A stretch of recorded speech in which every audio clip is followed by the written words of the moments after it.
Tea Biz Podcast delivers tea news that you need to know. A recap of the week's major headlines with commentary and cultural trends hosted by Dan Bolton. It is the voice of origin for tea professionals and enthusiasts worldwide.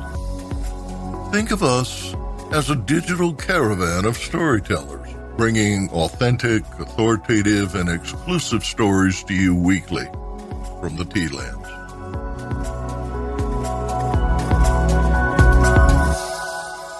Hello, everyone. Here are the headlines.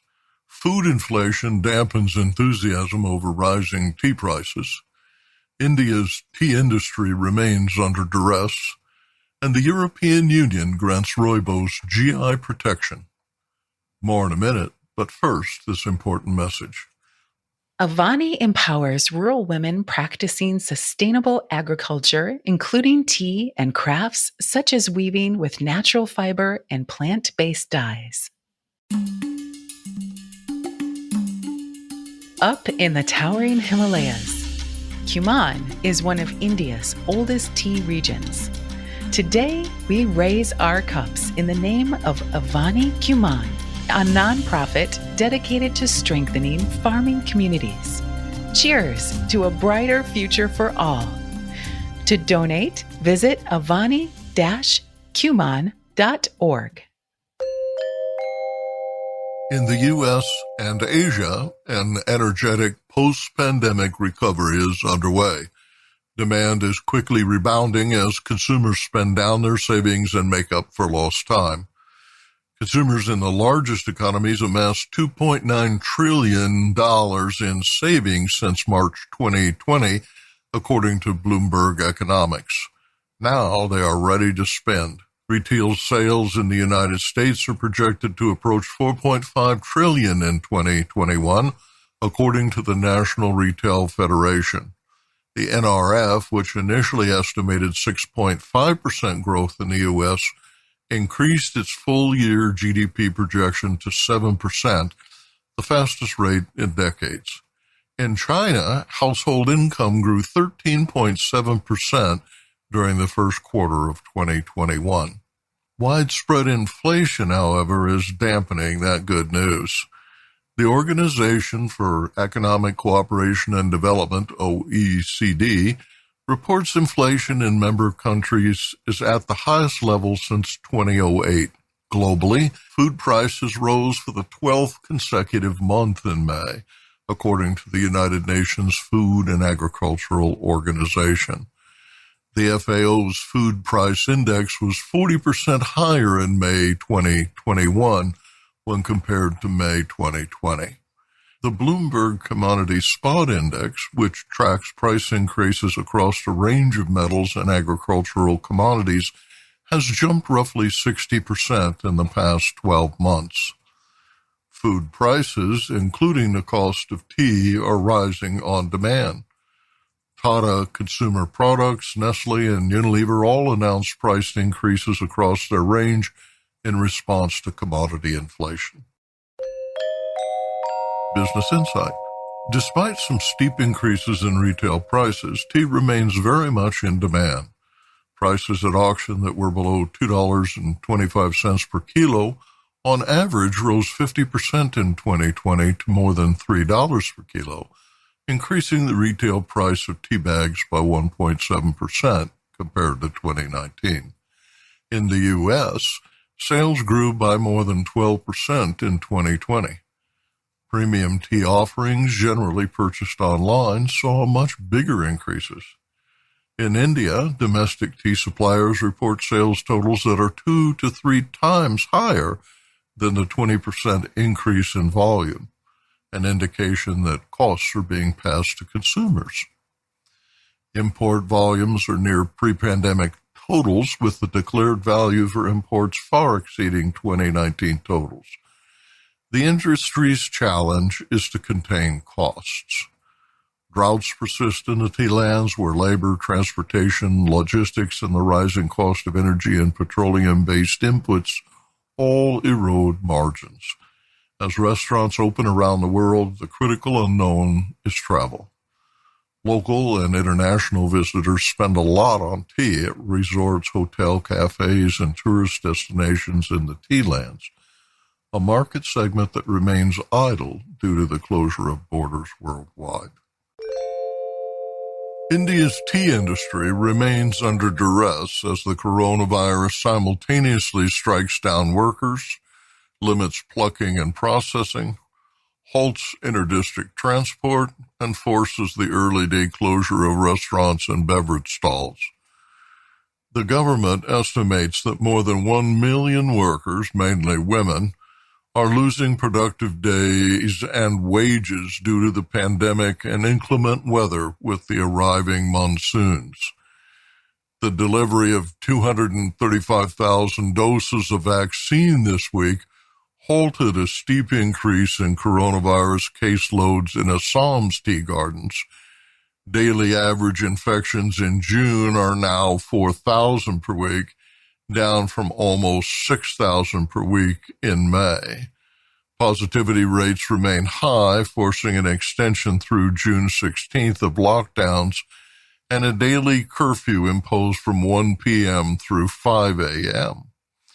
Shops and restaurants must close by noon, and interdistrict transport is prohibited. The state reported 450,000 cases and 3,600 deaths. The 7-day average for new cases is 7,400 in adjacent West Bengal and 9,000 in Kerala. Buyers at auction are finding it difficult to arrange for transport despite the fact tea is listed as an essential commodity. Drivers are in short supply, and enforcement of restrictions that prohibit interdistrict transport is inconsistent. The immediate impact is a spike in retail prices above records set in 2020. Buyers at auction are spending an average 211 rupees per kilogram in Assam and 125 rupees per kilogram in Tamil Nadu. Business Insight. There is no slack in demand for tea in India.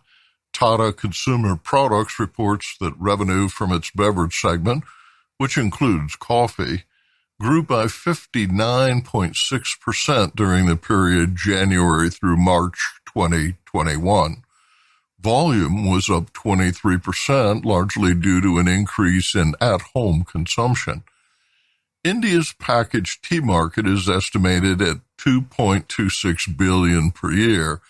An additional $1.3 billion is spent on tea from unbranded suppliers, according to ICICI Securities. The European Union this week awarded Rooibos, which is also known as Red Bush tea, status as a protected geographic indication, affording the same protection to products as champagne and Irish whiskey.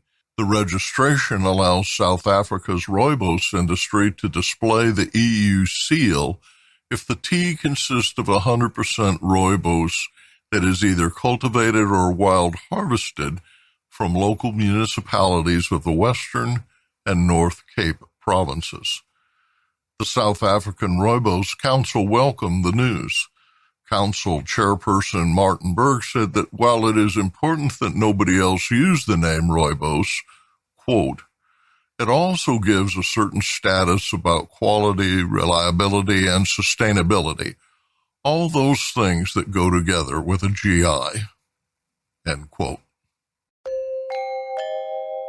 T-Biz remembers Donna Tokugawa, who passed unexpectedly this week at 65. She and her husband, Nozumu Nez Tokugawa, in 2015, co-founded the Taste of Tea Japanese restaurant, tea shop, and import business in Healdsburg, California.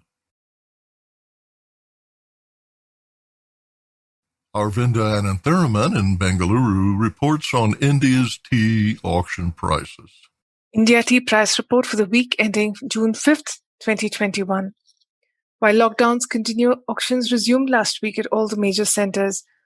In the Nilgiris, decisions on whether bottle leaf factories can open are still underway. Meanwhile, most of the tea regions continue to see rainfall. In Darjeeling, second flush has begun, although the teas have not yet reached the auction. At the auctions last week, Guwahati saw over 90% of the orthodox tea on offer sold and over 80% of the CTC leaf sold. Dust saw comparatively lower pickings at 71%. What is more telling is a drop in production for the same sale week in 2020. CTC is nearly at half the volume, but the drop is acute in orthodox at less than a tenth of what was on offer last year. In Siliguri, 94% of the offering was sold, and after a closed week, Kolkata saw good demand for all tea types. Tata Consumer Products and Hindustan Unilever were active for CTC, and Hindustan Unilever was active in dust as well. The Middle East and CIS countries were active in orthodox sales. In the south, Kochi saw good pickup of leaf tea. Good Nilgiris tea sold for a high of 255 rupees. Exporters to CIS countries and the Middle East were active, and both CTC and orthodox leaves saw nearly 95% of the offerings sold, much higher than dust. CTC dust enjoyed good support from INFUSED and Supply Co, who were back in play this week. Sales in Coimbatore were subdued as only about 42% of the total offering was sold. Kunur fared better with 95% of the orthodox leaf on offer sold. And now, a word from our sponsor. Q-Trade Teas works with tea purveyors at every scale, from promising startups to the world's largest multinational beverage brands in the hot, iced, and bottled tea segments. With U.S.-based formulation, blending, and packaging services, Q-Trade can help you innovate, scale up, and grow your specialty tea brand. For more information, visit our website, qtradeteas.com. TBiz this week travels to Frankfurt, Germany to discuss best practices in sustainable wholesale with Jan Holzapfel, owner of Ronnefeldt Tea, a 198-year-old company that is replacing its tea packaging this year with eco-friendly materials, embracing traceability, and reducing emissions by no longer airfreighting tea. And then to London to listen to the Tea Book Club's crowdsourced review of author Henrietta Lovell's latest book, Infused, Adventures in Tea.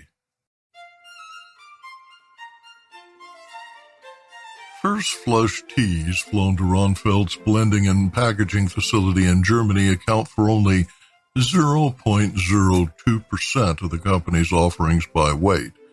Yet in a single season, flight tea generates more greenhouse gas emissions than the millions of kilos transported by ship, says owner Jan Holzapfel.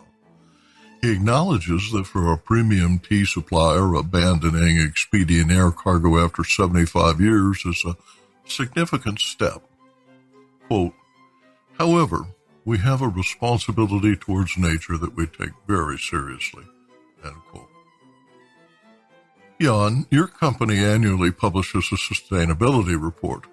This year's initiatives include the elimination of air cargo in favor of sea transport. Ronnefeldt will also complete its conversion to sustainable packaging materials and trade some of its gas-powered vehicles for electric.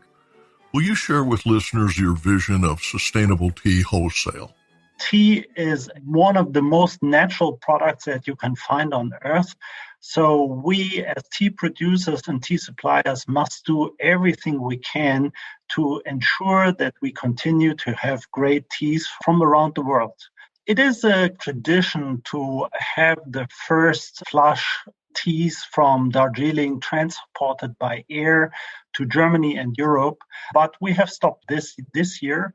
And if there's anybody out there waiting for his first flush tea, then he has to wait maybe 6 or 8 weeks longer than normally. But we want to make sure that we get the tea here in an environmental friendly way as possible. And that is the reason why we have stopped air cargo completely, and I think it is the right thing to do.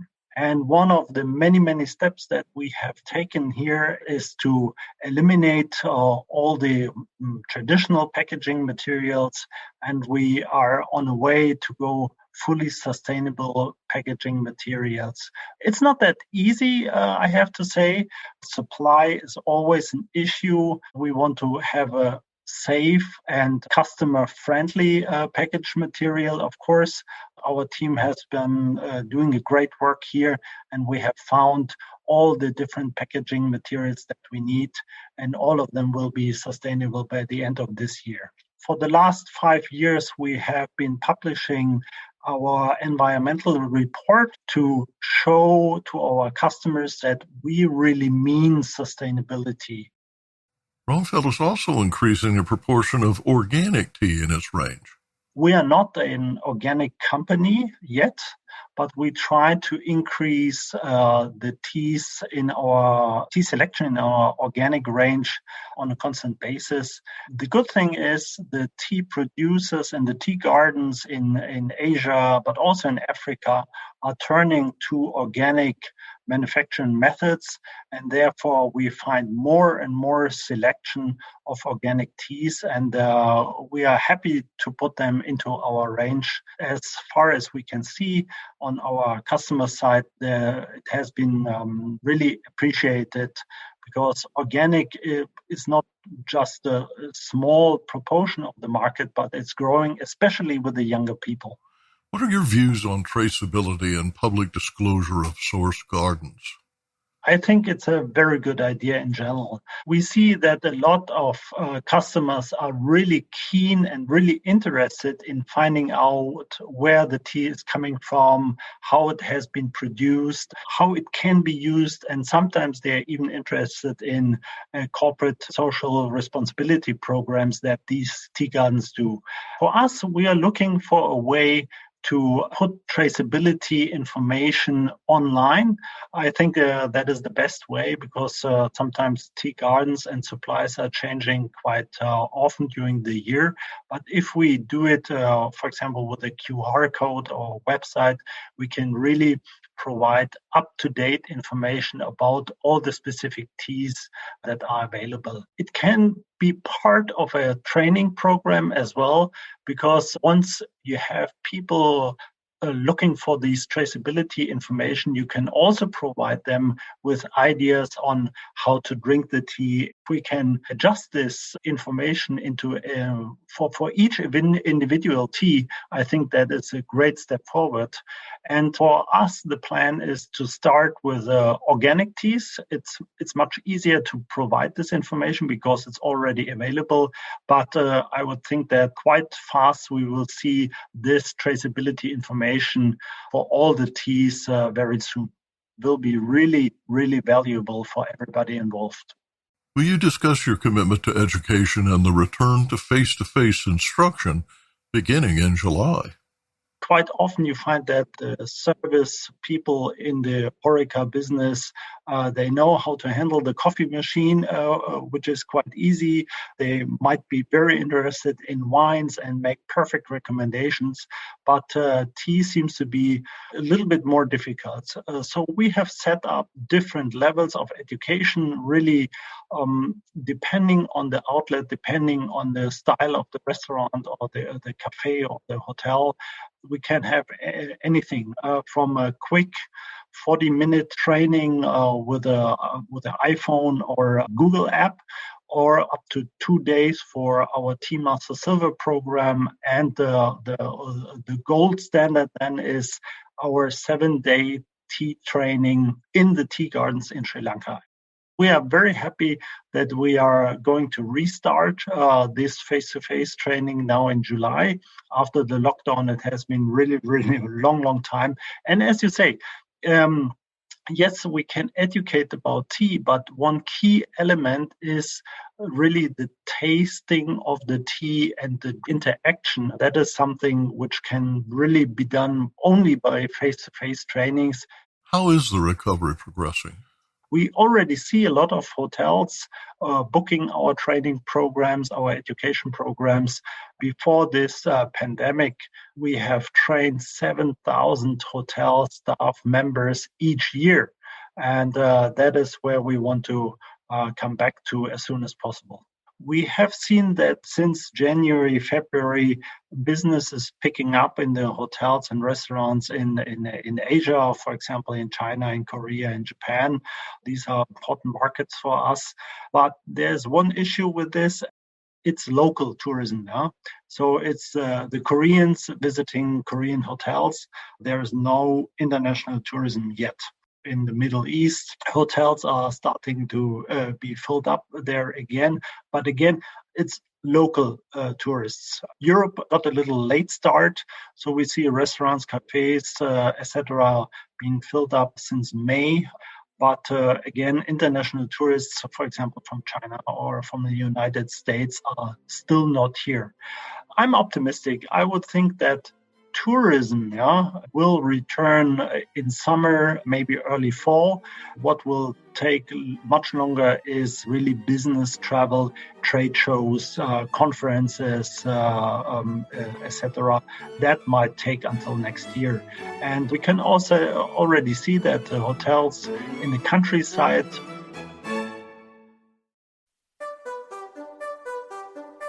Reviewer Kyle Whittington has a single word for Infused, a book by rare tea lady Henrietta Lovell that describes her adventures in tea. Wow, he says. So, I must warn you of two things. Firstly, be careful of drinking good tea. You might get hooked and be unable to stop. If the tea is really good, you might indulge deeply, drinking and drinking until your heart feels close to exploding with pleasure and caffeine. Even those habituated to hard drugs and amazing tastes get swept away. And secondly, the pleasure might take away your inhibitions. Above and beyond the caffeine, the exquisite beauty of tea can turn your head and rob you of your normal control. Intensely delightful experiences are so out of the ordinary that our response to them can be similarly unexpected. And that's a quote from Infused, Adventures in Tea by Henrietta Lovell. Hello. I'm Kyle Whittington, founder of Tea Book Club. Although I'm based in the UK, Tea Book Club is an international group of tea lovers and readers who meet up virtually each month to discuss tea books. And wow, what a book! From start to finish, Henrietta had me captivated, excited, and enthralled by her world. A tea book unlike most, this is the very personal story of Henrietta's adventures with tea, in tea, and all around tea. From her first fledgling sips out of dainty china cups at Diana's house as a child, we are taken along on a ride of reminiscence. With trips to far-flung tea fields swathed in mist, via the odd lightning strike or two, we zip off to tea tastings with chefs at some of the best restaurants in the world, accompanied by her little yellow suitcase and strange meetings on trains. To mention but a few of her adventures. The extreme highs of Henrietta's life and tea, which could otherwise have felt like so much name-dropping, are balanced by her battles with cancer, and yes, she really has been struck down by lightning. The realness and personality of Henrietta and her book comes through in these juxtapositions, making the book expressively and genuinely human. You really feel like you are sat over a cup of tea with Henrietta as she regales you with her stories, the highs, the lows, and the off on a tangent. Oh, and the recipes. Dotted throughout the book are her teas and recipes, each connected with its own story. This is not a book with sections on different teas, recipes, growing, and history like most other tea books, but all this and more is woven throughout the stories that Henrietta tells. Like real life, we learn as we go along, picking up useful tips, ideas, and inspirations. If you ever find yourself in a bit of a tea rut, drinking the same thing every day, then this book is sure to reignite your tea flame and get you trying something new. It certainly did for me. And here's what some Tea Book Club members thought. I opted to get the audiobook. It was so fun to hear her voice and her telling the stories. It was like I was there having tea with her. It's about her story and the experiences she has with those teas and with these people. It absolutely gets you excited and interested in all these teas. And if you'd like to join us for our next read, you can find us at Join Tea Book Club on Instagram or teabookclub.org.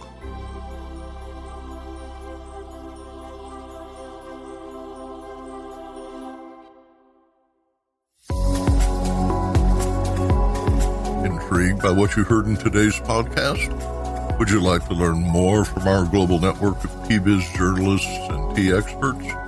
Contact them directly through Subtext, private message-based platform. Avoid the chaos of social media and start a conversation that matters. Subtext's message-based platform lets you privately ask meaningful questions of the tea experts, academics, and tea biz journalists reporting from the tea lands. You see their responses via SMS texts, which are sent direct to your phone. Visit our website and subscribe to Subtext to instantly connect with the most connected people in tea. Remember to visit the Tea Biz website for more comprehensive coverage. That's www.t-biz.com. Thanks for listening. Farewell till next week.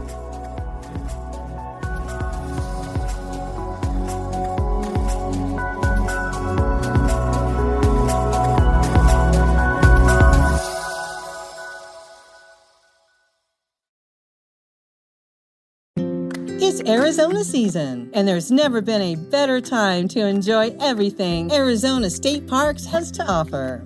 Take a hike and discover the magic of the Sonoran Desert. Surround yourself in tall pines in Arizona's high country. Splash around in the waters of our lake and river parks. Learn more about the state's history and all of its incredible characters. Visit azstateparks.com/amazing to start your Arizona adventure.